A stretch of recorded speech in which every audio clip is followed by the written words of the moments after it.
चाहती हूँ। एक second, no no, it's not done. मैं गाने के लिए मर नहीं रही हूँ, बहुत सारा मंच है मेरे पास गाने के लिए।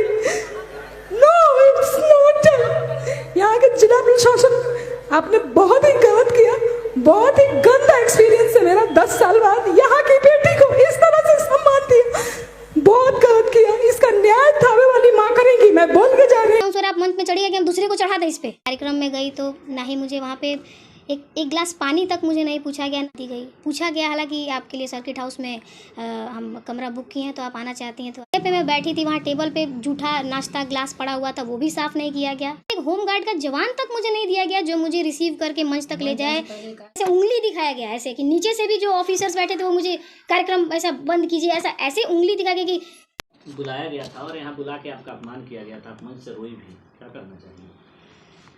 जी जैसा कि आप सभी जानते हैं, कल 15 अप्रैल को थावे महोत्सव में मुझे पर्यटन विभाग बिहार सरकार द्वारा बुलाया गया था।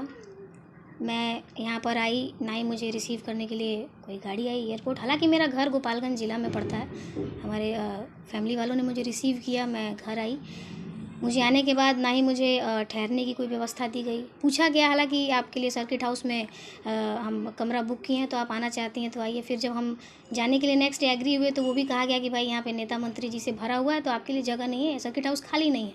तो ठीक है, मेरा घर है, मैं यहाँ पर रह सकती हूँ। ना ही उसके बाद मैं जब कार्यक्रम में गई तो ना ही मुझे वहाँ पर एक गिलास पानी तक मुझे नहीं पूछा गया, ना ही ढंग से मुझे एक बैठने की जो जगह होती है, जो साफ़ सुथरा जगह, ना ही मुझे एक अच्छा कमरा दिया गया। जिस जगह पे मैं बैठी थी वहाँ टेबल पे जूठा नाश्ता ग्लास पड़ा हुआ था, वो भी साफ़ नहीं किया गया। उसके बाद वहाँ जाने के बाद भी मुझे बहुत इंटरनली टॉर्चर अलग अलग तरीक़ों से किया जा रहा था, लेकिन फिर भी मैं उसको मैनेज कर रही थी कि चलो ठीक है। लेकिन फिर मंच पे मैं गई तो मुझे ना ही मेरा कोई सम्मान हुआ, ना ही मुझे एक होमगार्ड का जवान तक मुझे नहीं दिया गया जो मुझे रिसीव करके मंच तक ले जाए।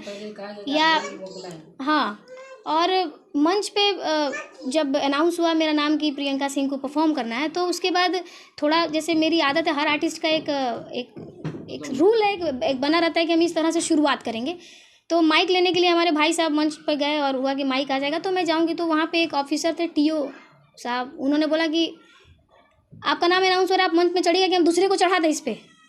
तो मैंने इसका जवाब नहीं दिया क्योंकि मैं नहीं चाहती थी कि यहाँ पे कार्यक्रम के पहले मैं कितना बजे समय था आपका चढ़ने का? और मेरा टाइम चूँकि 8 से 9 का स्लॉट था मेरा, लेकिन मुझे 11 बजे समय दिया गया और मुझे इस बारे में कोई जानकारी नहीं थी। उसके बाद जब बीच बीच में बहुत डिस्टर्ब किया गया, मुझे कई बार ऐसे उंगली दिखाया गया, ऐसे कि नीचे से भी जो ऑफिसर्स बैठे थे वो मुझे कार्यक्रम ऐसा बंद कीजिए, ऐसे उंगली दिखा के कि फिर लास्ट, मतलब मैं फिर भी लेकिन गाती रही। फिर एंड में मुझे खबर आई कि कार्यक्रम बंद करना है, किसी कोई इश्यू हो गया। मैंने बोला ओके। फिर मैंने लास्ट में, उन्होंने बोला कि ये गाना गा के आप कार्यक्रम बंद कीजिए, लास्ट सॉन्ग गाइए। जब पब्लिक उस समय इंजॉय कर रही थी, झूम रही थी, लोग डिमांड कर रहे थे, उस समय ये कहा गया कि कार्यक्रम बंद करना है। और तो मैंने बोला ठीक है। उन्होंने बोला एक गाना गाइए और उसका कार्यक्रम, जी मैं बता रही हूँ आपको।